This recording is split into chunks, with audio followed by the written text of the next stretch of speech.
Good morning, everybody. Welcome to this live stream. Today, we are talking about how to ask for help and the importance of it.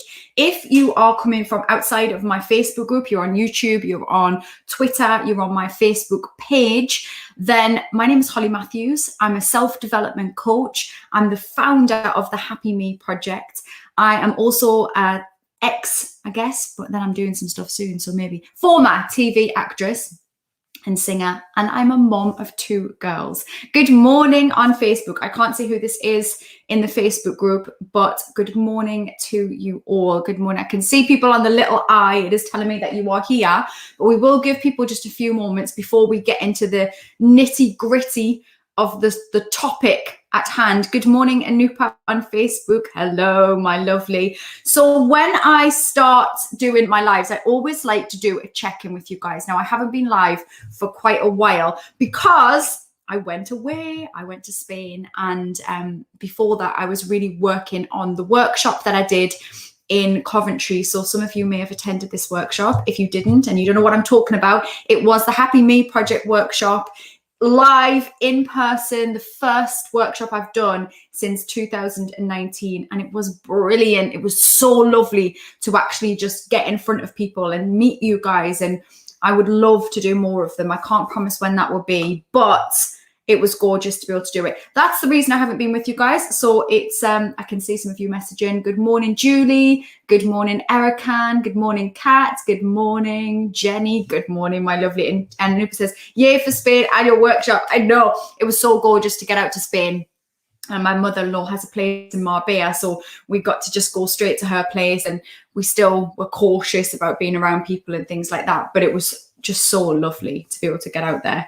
And so Anupa has got ahead of me and already given me her number. But what I like to do, for those that don't know, is I like to find out where you're at, from a 1 being I feel utterly rubbish today, to a 10 I feel incredible and glorious and amazing and all of that good stuff, and everywhere in between. Good morning, Sophia on YouTube as well. Good morning, somebody on Facebook that I can't see who you are, but good morning. And so just let me know where you're at this morning, because it's really important for us to check in with ourselves, and we really don't always do it. When we check in with ourselves, when we check in, if you guys check in this morning, you go, right, how am I today? And you recognize that you don't feel amazing. Sophia's in the Netherlands. Thank you. And thank you for your gorgeous compliment. That's so lovely. And so when we check in with yourself, Sophia, and let me know how you are feeling today. 1 being rubbish, 10 being amazing, and all the numbers in between. Asking yourself that question early on is really important for you, because if you check in and you're not feeling amazing, then you can deal with it and you can take some steps to actually deal with it in that moment, rather than letting it spiral out. If when you check in, you feel really great, or you just feel content, and it doesn't have to be extreme, but you feel good, don't second guess it. Don't start thinking, oh, something bad's coming or any of that stuff. Just be in it. Crank up the joy. Notice more joy. All of that good stuff, because that's how but when we become aware of our feelings, when we check in with them, that's when we can deal with them at source. I'm going to check the comments here. We've got Kat is a 4.5, which is a lot higher than you've been, Kat, and that's great. And I love that. Isam, welcome, Isam, on Facebook. Isam's a 5 today. Where is that for you, Isam, at the moment? Is that high? Is that low? Is that literally what it is in the middle? Arkan says, I feel amazing. I love that, Arkan. That's so good. I'm happy. Be in it. Just feel that joy today. Sammy, good morning. Sammy is feeling a little low this morning, a 3, but more because I'm not well. Yeah, I've actually been so happy and less anxious lately. Well, that's really positive that you notice that you've actually been much happier and less anxious. That's great. And so let's just put it down to, you're not feeling well, and that's, if it's a physical thing going on, it's kind of hard to be happy about that, but just find some joys around it. And maybe you can get yourself to a 4, even with the illness going on. And I'm sending you loads of love with that as well. And I can see someone on Facebook is a 4. I can't see who it is. And is that low for you? Is that high? Has it been lower? It's hard to tell with that. Sophia is 69, age of wisdom. And most of the time you feel an 8. Well, 8's a good number. That is a solid number. I definitely think as we get older, I loved hearing a while ago, I heard somebody talk about age as like, you know, in a computer game, like you go up a level. So, and it's like, it's better if you go up a level, right? Because it means you've done more and you've done better. And talk about somebody. Oh, it's Louise who's at a 4. Okay, my lovely. Thank you for telling me, Anupa. And in the levels of going up, I think that's the same as like it was describing our age as we go up, more wisdom, more experience. We are just like aging up with like, it's like better to be that way. And I think society teaches us like age is a bad thing. I certainly don't feel like that. At 36, I love being 36. I love getting older. It's a privilege. And I'm a better human being as I get older. I don't know if anybody else feels this. I'm, you know, youthful bravado in our bodies might work a little bit better. But actually wisdom is and confidence as we get older is far nicer. Isom says it's average for him. Kel on YouTube, it's been a 2 or 3 lately. I'm guessing that's quite low for you, Kel. It sounds a low number to me, but you know, maybe it's not. If you've been at a 1, 2 or 3 is not so low, but it sounds a little bit low. And Louise has sent me, I hope you don't mind me sharing, Louise, I won't share all, but Louise has sent me some massive wins over the last few weeks. And I just really want you to recognize Louise as in things that she's been doing. She's really been pushing herself out of her comfort zone. And I want you to recognize that, Louise, even on the days when we feel rubbish, because we all have those days when we don't feel quite as good as we did. And sometimes that happens after we've had a high, right? And then we feel a bit wobbly because something just derails us a little bit. But I have to say, the progression that I've seen in Louise being part of my community, Louise, for those outside of the Facebook group, Louise is part of my Facebook group, my Facebook community. And she has just been like, over the last year, we've gotten to know Louise in the group and you've just been incredible. So even on the bad days, just remember how far you've come. And Lynn, hello, lovely Lynn. Lynn is a 9, heading home after a week in Blackpool. But once I see my oldest daughter, I'll be at 10. I love that. And a week in Blackpool. Hopefully it was nice weather. I don't know what it was like here. And Lynn says, love your positive chats. We have things in common. I'm so glad. And good morning, lovely Holly as well on Facebook. Right, I'm going to start talking to you guys for a moment. And I'm going to start talking about the topic we're talking about today, which is asking for help. And actually, us being able to chat this morning in this way is a really important key factor in what we're talking about today. So first and foremost, I guess I'll ask you guys, when you think about asking for help, what's the story for you? When you ask for help, good morning, Mary on Facebook. When you ask for help, so if I were to say to you, you can always ask for help. What does that bring up for you? Because I think for a lot of us, me included, right? For a lot of us, this brings up a sense of vulnerability. Perhaps our egos get triggered. We don't want to ask for help because asking for help implies we don't know something. Asking for help implies we are struggling with something, and pride gets in the way. Or so Kel's given her, Kel's saying failure. Holly's saying exactly the same word. How funny. I totally get it. You failed. Like, I get that. And I think I've lived in that space for a long time myself. I am an independent woman, right? Beyonce, hair flick and all. And I like to do things myself. I like to be competent enough to do things for myself.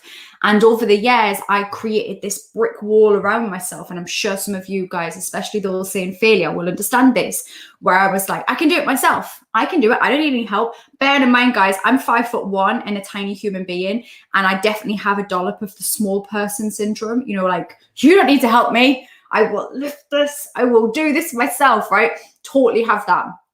And so for years, I was like, no, I don't need any help. Because in my head, the story had become, Mary agrees as well. Good morning, Sarah on Facebook.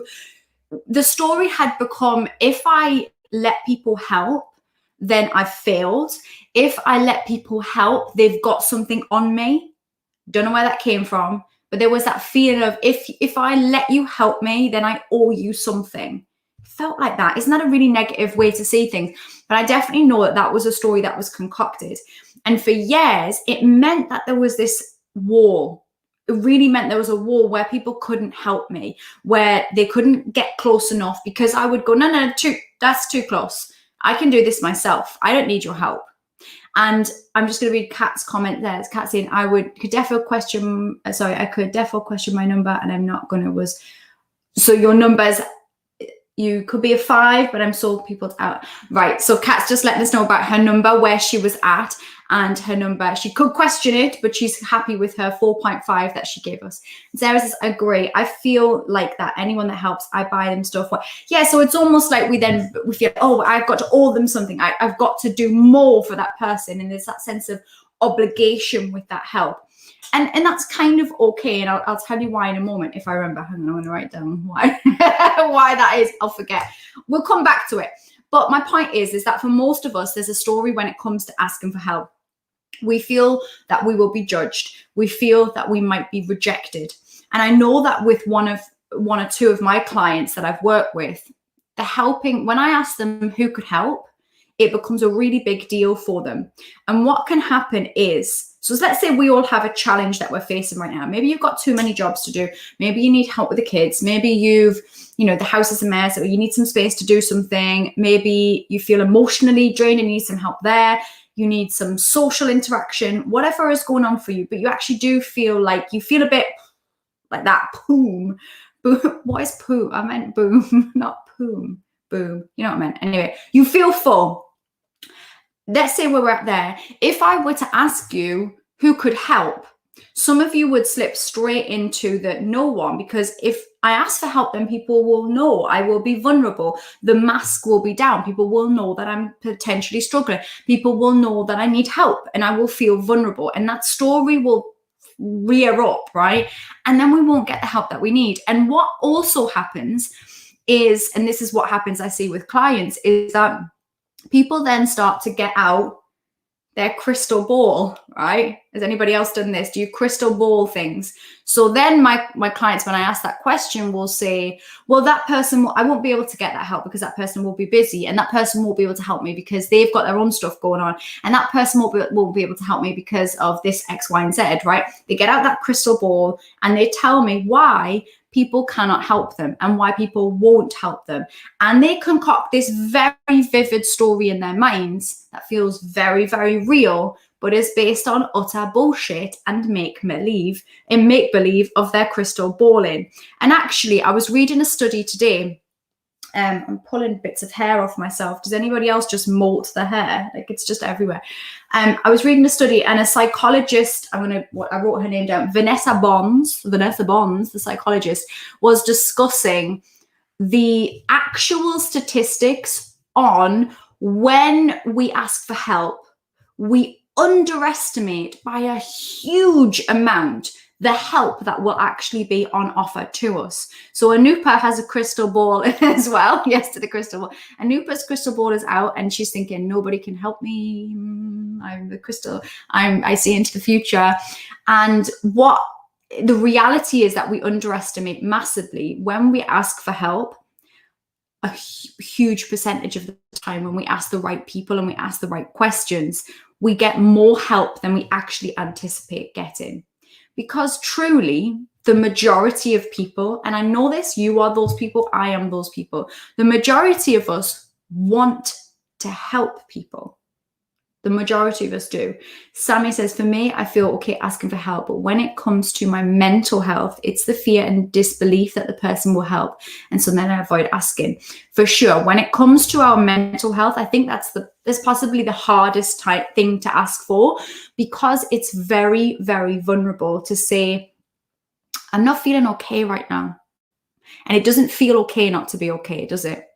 Even though we hear all the campaigns on social media, it's okay not to be okay. It doesn't feel okay not to be okay. It doesn't, does it? It doesn't feel okay in society to say I am struggling. And thankfully, because of people like you guys, and because I talk about this stuff, and because, we are talking about mental health more than we did, it is getting better, and stigma attached to mental health gets far less. But we still live in that space of worry about that. And Kat says, I do that all the time. People say, well, how do you know if you haven't asked? And I'm like, nah, it doesn't matter. I think that's because I feel I'll burden people. And burden's a huge one, isn't it? That's a really potent word. I want to write burden down because this is one that comes up a lot. Burden is massive. That's a huge, big deal, to feel a burden to somebody. And let me tell you, Kat, and Kat, you won't mind me saying that you've said this in the Facebook community a few times, that you feel a burden and that you feel, there's that sense of, I get it for clients as well, too much. I'm too much for people. And we cannot tell people, the people that are around you, Kat, the people around you, Anupa, Mary, Sammy, everyone that's in this group, the people that are around you care about you a great deal and they want to help.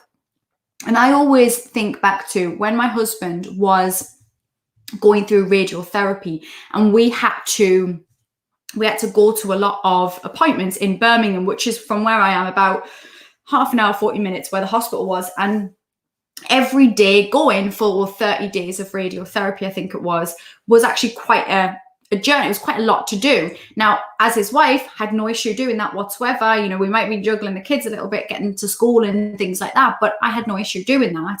And my independent Beyonce head was like, I'll do it on my own. And it was actually my husband that was the one that said, no, let people help, because people want to help. People want to be part of something. They want to be part of your journey. They want to be there for you.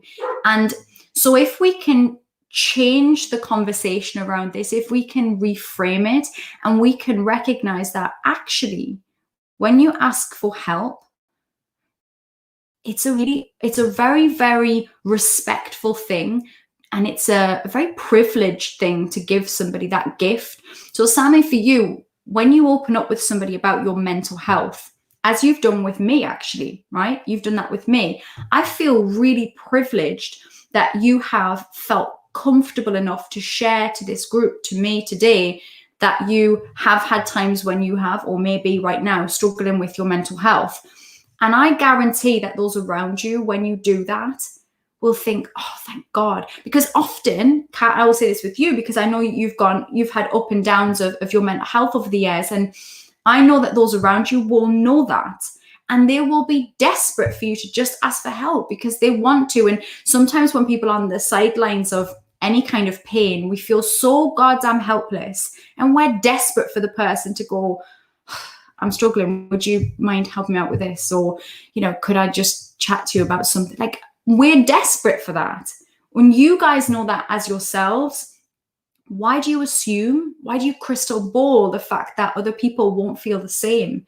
Give them that respect. Allow them the gift of being able to help you. I'm going to read the comments now because I'm missing some comments here.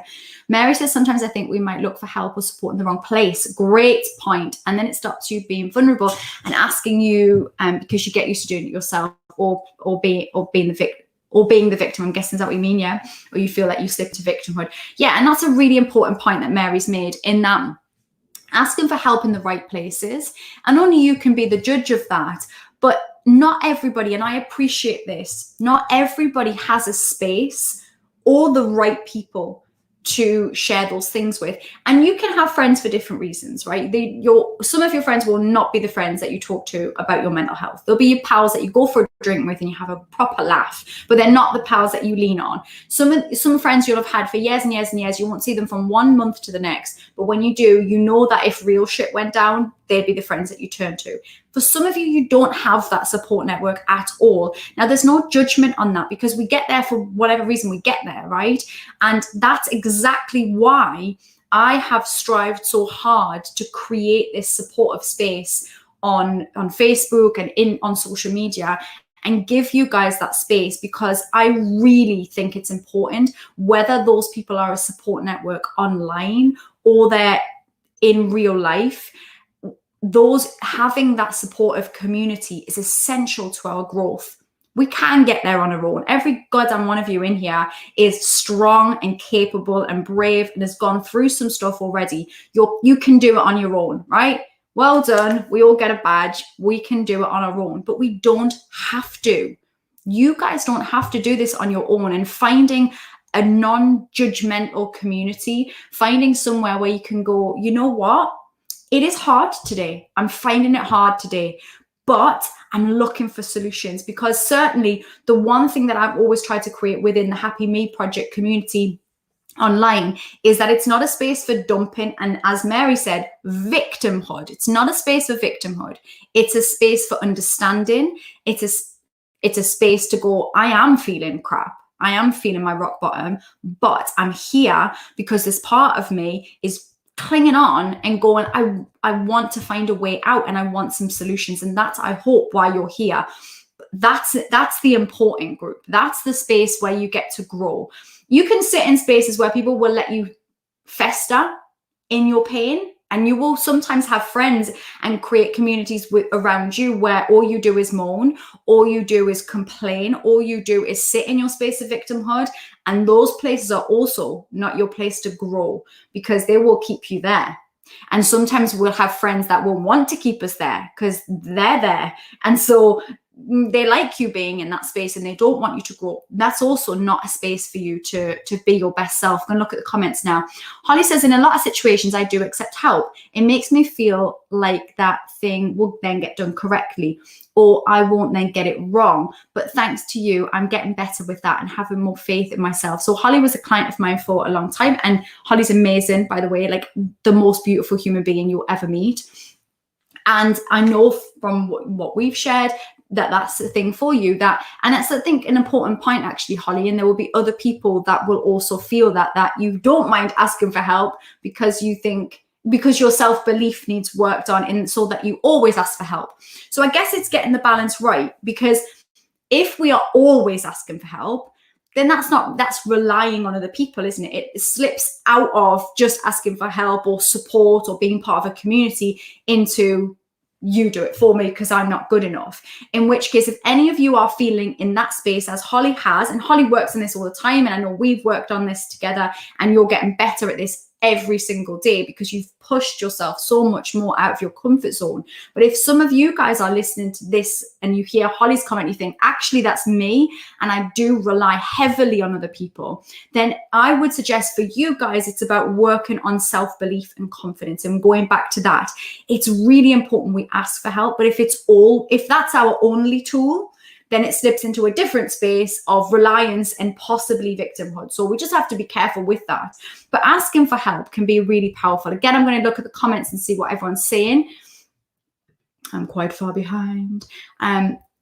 Anupa's just saying a very good point. It's also our level of control and not wanting to let go. So that takes me on to an experience that I've certainly had. And in my workplace, in the work that I do, I really have been a control freak around it, because I've thought, I can do it better. I know what I'm doing. And if anybody else comes in, they'll mess up my system, which, guys, let's be honest, it's a messed up system. It's chaos. But I've struggled to get assistants or people that, pay people to work in my business, because I've thought they won't do it right. And that's made me a difficult person to work for, because I don't know how to articulate the help that I need. Now, thankfully, over the last year, I have begun to do that. And I've worked with various different virtual assistants that have been able to actually assist.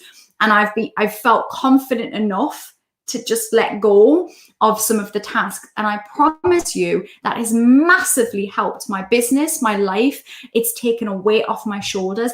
And it's about trust. It's about trusting that I can offload a bit to those people. And that doesn't make me less than, that doesn't make me crap at what I do. It means that that's not the thing I want to spend my time doing, or that's not the thing that I can focus on. So I think it's really important. A control of things is definitely a huge part of it. And Ison says, asking for help could help us to feel humble. That's a great point, and could give the other person who helps us a really good feeling, hugely. Humble's a good word as well, Ison. Again, I'm going to write humble down. I like to write words down because they make me think of things afterwards when I'm thinking of content for you guys. But that's a really important point. It humbles us. It gives us a level of vulnerability to go, I don't know the answers, and that's okay. I don't feel I can do this on my own. And that's okay, because guys, you're not expected to be able to do everything. We're a social species. We are part of a group. We need to be part of a group. And that's why when we feel isolated, as we have done, certainly over the last 18 months on and off, we have felt levels of isolation, and for some of you much higher. or when we feel alone, when we aren't connected with people. That's why it's so hard for us. That's why it's so painful, because community and connection is everything for us as human beings. And letting that guard down and going, I don't know what that means. I don't know how to do that. It doesn't make you stupid or less than or crap at your job. It doesn't make you a weak human being. It's brave AF as to ask for help. It is brave to be able to be honest and vulnerable like that. That's the scare. It's easy to just go, toughen up, I'll deal with it on my own. It's kind of easy. It's the easy option. Kat says, I spoilt friendships by not opening up to friends when I've been at my lowest, just because I thought I would burden them. For sure. Because those friends could tell you were struggling. They knew you were struggling. And by you not letting them in, it let them know they weren't the inner circle. And even if probably no one was the inner circle, it was just your circle. As a friend, we want to help. And being on that outside, behind the wall, we can't help. And so I fully understand why that might have happened. And don't get me wrong, there's no judgment on this, because I'm the same. Like, I have been that person, and I have certainly since the death of my husband got better at this, because I've realized that I really do have to ask for help. I'm a single mom with 2 kids. I run my own business and another separate business that I run as well. And it's a lot of stuff to do. It's a lot. And sometimes just the day-to-day is difficult. And equally, opening up about my own challenges that I face, I found extremely hard. And actually, you know what? Even you guys sharing your own difficulties has helped me to be able to see how I can open up more. And I think that over the last, I'm going to sneeze. Am I going to sneeze? It's gone. It got nervous.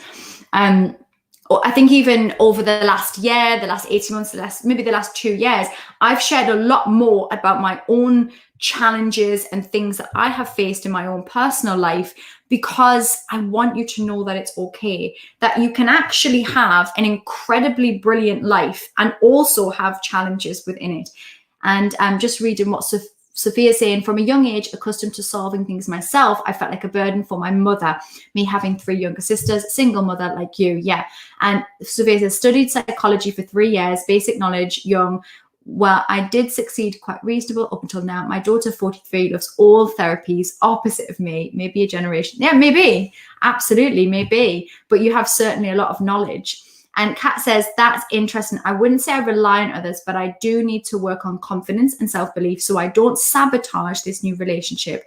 And I saw that you were in a relationship. I liked it. My self-perception and image is so shocking, and I don't believe the good things he says about me.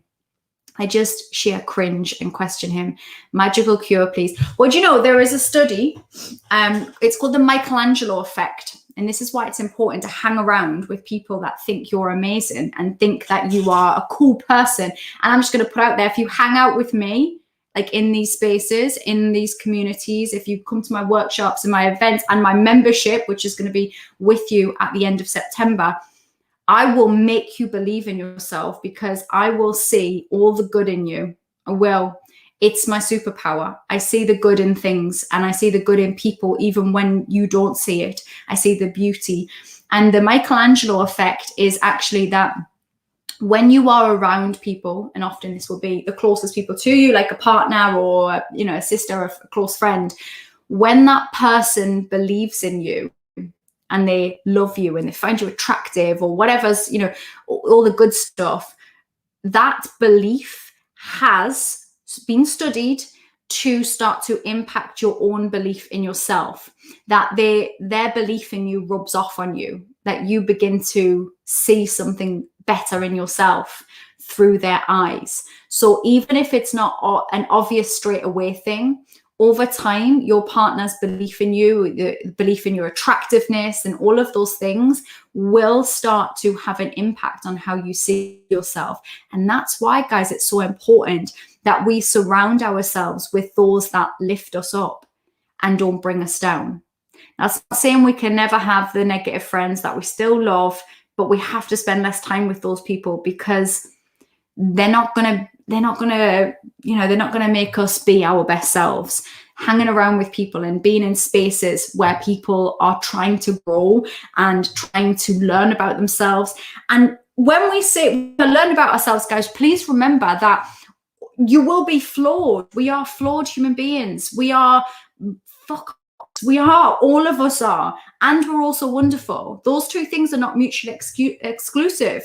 I am excellent at what I do in my job. I'm a good human being. I'm a nice human being, but I'm also a chaotic fuck up who swears too much, shouts a bit too much sometimes, gets overly passionate, it completely forgets everything in her head, and and has all of the same things that you guys do, and that's okay.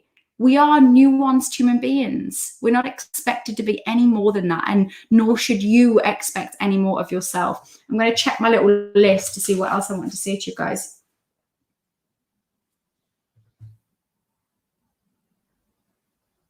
Oh, another little thing, the Benjamin Franklin effect. Has anybody heard of this? Because I thought this was really cool. Is that, and some kind of touched upon this a little bit earlier on when we were talking about owing something to somebody. Just a little note about asking for help. If you ask somebody to help you, it is the quickest way. Hi, Marie on Facebook. It is the quickest way to get people to like you. Isn't that interesting? Now, the reason for this, did I write this down to make it like simple? So it's essentially a bias that we have within us. So when we ask somebody to help us, or when we are asked for help, let's say, we then feel a level of obliged to do something back. That's our human bias. We think, oh, that person helped me, I should help them back. And there's something that happens. So let's say it's as simple as like somebody at work. Even if you didn't particularly like that person before you helped them, when you help them, your brain has to make sense of why you helped somebody you didn't like that much. And so your brain just readjusts itself to say, well, maybe we do like them. Maybe they're actually all right. So there is something in our brain, a bias in our brain, that means that we like someone more when we've helped them. So as Kat said with her friends will like her more when she seeks out help. And if you want people to like, which we all do, no matter what we say, we want people to like us. Being able to ask them for help is a really quick way to get there. And, it can be simple things. It could be literally asking to borrow something and then giving it back at a later date. Something really simple can teach people that you trust them. And it's called the Benjamin Franklin effect. And I just thought it was a really interesting study that showed that if we let people in, if we ask for help, we let them in. If we ask for help, we let people know we trust them and we bring them into our circle. And actually we get a benefit from that. So overall, this week, guys, I want you to start small. I want you to start opening up. Share in my Facebook community. If you're on YouTube or Twitter, join the Happy Me Project on Facebook. It's a Facebook group, and it's a lot of the people that you've seen speaking on here are from there. It's a great community. At the end of September, I'm opening up the Happy Me Project, the membership. I'm telling you about it early doors because I'm going to be investing a lot more of my energy into that than anything else over the next 6 months. Happy Me Project, the membership, is going to be £20 per month. And in it, you will get one group monthly coaching sessions that will be via Zoom. And again, as always, on Zoom, you can talk or you can't. It's up to you. But I will pick a topic. We will work through that topic together. Each month, there will be a workbook or a printout or something for you to physically do as well. And you will also get instant access, right? Now, this is where you have to be, where you can be smart. You will get instant access to all of my self-study courses. Happy Me Project 1, Happy Me Project 2, the meditations, my kids course. You will get the resilience webinar. You will get access to £150 worth of stuff instantly for you to start going through. And then every month you will get to be part of a community. You will get to be part of a really tight-knit group. There will be a Facebook group specifically for the membership as well, so that those that are in there get extra from me.